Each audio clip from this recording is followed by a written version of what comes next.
Ah, louco Magno, tudo tranquilo com vocês, né? Galera, hoje eu vou falar algumas coisas, né?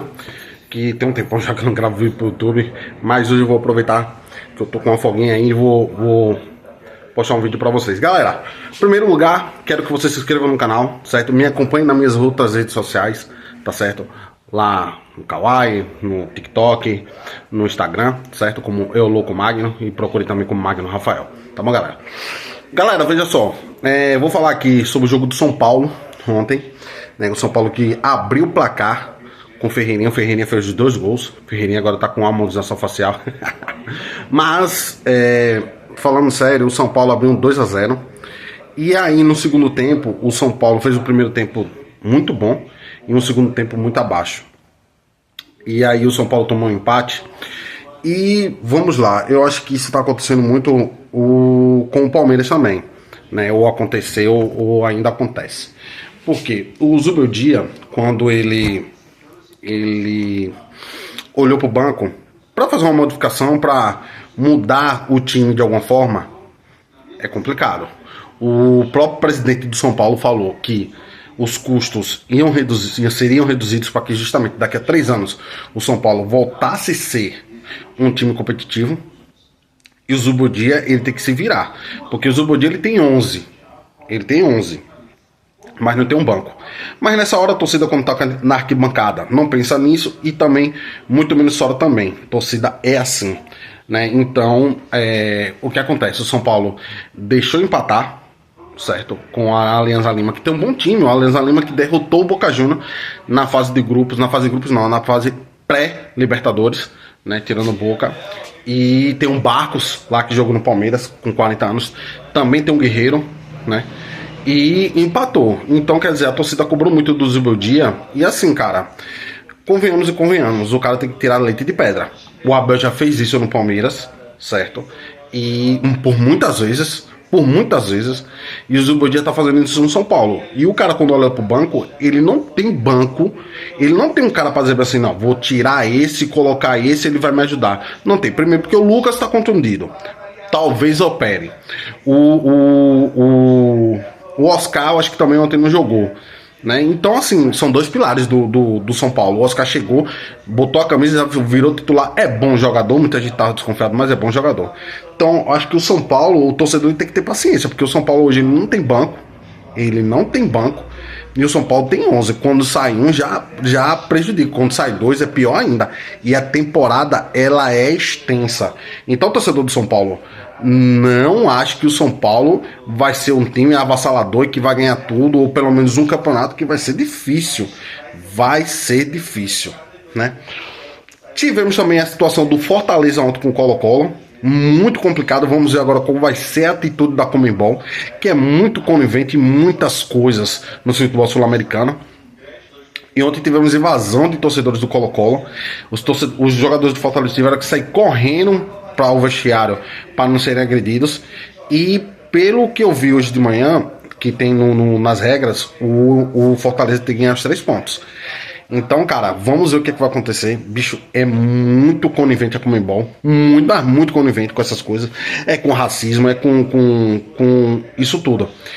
E vamos lembrar que, assim, eu vou dar um pitaco em relação a isso, sobre algumas atitudes ou algumas falas de jornalistas, que quando o Corinthians teve aquela situação de sinalizadores no jogo contra o Palmeiras, no segundo jogo, se passou muito pano. E ninguém tocou tanto no assunto como se tocou ontem no jogo do Fortaleza. E vamos lembrar que o Corinthians teve sim ajuda para poder entrar com os sinalizadores, porque se é um lugar organizado, aqueles sinalizadores não entrariam. Entraram porque era uma final de campeonato, o Corinthians precisava ser campeão, era contra o Palmeiras, e quem estava trabalhando lá dentro deu aquela ajudinha, né? Convenhamos, porque como é que tantos torcedores entram com tantos sinalizadores numa final de campeonato, né? E eu não estou sendo crítico em relação só a essa situação. Estou comparando as 2 situações e com a fala que alguns jornalistas não dão tanta ênfase quando é com o Corinthians, quando é com outro time, mesmo não sendo daqui do Brasil, né? Então convenhamos e convenhamos, é isso sim. Porque se fosse o Palmeiras naquela situação, todo mundo tava metendo pau. A verdade é essa. E meu terceiro assunto agora vai ser o clássico, agora, no sábado, Palmeiras e Corinthians. Com certeza os caras vão entrar com a mesma pegada, porque parece que o jogo do Palmeiras é diferente dos outros. Que isso, queira que não queira, atrai o torcedor para eles e deixa uma situação de não classificação na Sul-Americana. Para eles vai ser bom porque ganharam do Palmeiras. A verdade hoje é essa. O campeonato do Corinthians parece que é contra o Palmeiras. É contra o Palmeiras. Então basta o Palmeiras também entrar na pegada. Entrar na pegada. Não é violento, mas entrar na pegada e fazer o mesmo combate de jogo dos caras. A verdade é essa. O Palmeiras precisa jogar mais. O precisa também ter muita garra, ter muita força. Porque hoje o Palmeiras precisa de um Felipe Melo no elenco. Precisa de um Felipe Melo no elenco. O Palmeiras precisa disso.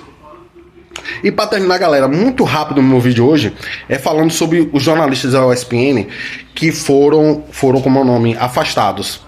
Isso mostra o quanto hoje as pessoas e as instituições estão sendo rigorosas para quem fala mal ou quem critica. Gente, a gente tá vivendo num mundo onde a crítica, ela sempre foi normal. Todo mundo vai ser criticado por alguma coisa. Eu vou ser criticado pelo vídeo que eu faço, que às vezes as pessoas não gostam, outras gostam, outras não gostam do jeito que eu faço. Ah, Magno, você precisa de um local para fazer, você precisa disso. Ninguém quer saber. E a crítica, às vezes, ela é construtiva e destrutiva. A construtiva você absorve, a destrutiva você observa, vê se tem alguma coisa ali, se não, pega e joga fora. Mas não, hoje em dia não se pode fazer isso. Hoje em dia tá assim, o errado é o certo é errado. Fui lá, falaram mal da CBF em relação a essa situação da seleção, dos árbitros, que não é de agora, e os clubes são coniventes. Tivemos a entrevista do presidente do esporte, acho que é presidente do esporte, na UOL Esportes, que o PVC sentou o pau e o cara querendo dar uma de bonzinho e dizendo que é um complô, não sei. Bicho, hoje em dia a gente tá assim. O torcedor tem que entender uma coisa. O torcedor, ele tem que pegar no pé do presidente. Vou dar um exemplo do Palmeiras. O quanto o palmeirense já pegou no pé da Leila. E muitos passaram pano. De repórter, muitos passaram pano. Não foram poucos, foram muitos. De coisas que a Leila fala e que muitos passaram pano. E nós torcedores não. Porque a Leila hoje, infelizmente, ela não representa o torcedor. Ela não representa. Temos uma presidente que não representa, a verdade é essa. Mas para muitos, a gente tá falando mal da Leila. Não, a gente tá falando uma realidade. E o próprio torcedor que defende a Leila parece que fica cego. E isso não serve só para torcedores de clubes, mas serve para muitos aí em outros segmentos. Essa é a minha opinião. Tá bom, galera? Campeonato Brasileiro agora, final de semana, tem vários jogos. Dá um pitaco rapidinho sobre o Internacional, que ganha de 3-0 do Atlético Nacional, que é um bom time da Colômbia. Metendo 3-0, 3 gols do Alan Patrick, que pra mim, hoje, e não é de agora, está sim precisando de uma oportunidade na seleção brasileira, onde precisamos de um jogador como ele. Na minha opinião, eu acho, precisa sim da oportunidade, mas na seleção vamos ver o que vai acontecer. Dizem que é o Jorge Jesus, que o Brasil, a federação, a CBF, vai sim pagar a multa rescisória, que é mais de 2 milhões de euros, ao Al Hilal, e aí vamos aguardar o que vai ser. Mas pra mim, hoje, não é de agora que o Alan Patrick vem jogando bem, e sim, pela situação da seleção, precisa sim de um cara como ele. Aí é uma opinião minha. Tá bom, galera? Mas o Inter jogou muito bem ontem, certo? Foi o primeiro tempo pau a pau. O segundo tempo o Inter encontrou o caminho do gol. 3 gols do Alan Patrick, 3-0. E junto com o Bahia, né? Junto com o Bahia também tá com 6 pontos. O Internacional tá na frente por causa do saldo de gols. Então, nesse grupo, que pra mim era um grupo difícil, né? O Bahia e o Inter, os dois times brasileiros, estão na liderança desse grupo da Libertadores. Tá bom, galera? Campeonato Brasileiro vem aí. Vamos ver o que vai acontecer. E semana que vem, amanhã, tem outro vídeo assim pra vocês, tá bom? Forte abraço. Qualquer coisa, gente, Comentem aí. Ah, Magno, gostei do vídeo. Ah, quero mais assim. Ah, quero mais assado. Gente, comentem. Tem crítica? Comente. Eu gosto de crítica. Eu gosto. Sabe por quê? Porque isso faz a gente crescer. A verdade é essa. Tá bom, galera? Forte abraço. Até a próxima. Deixa o like e valeu.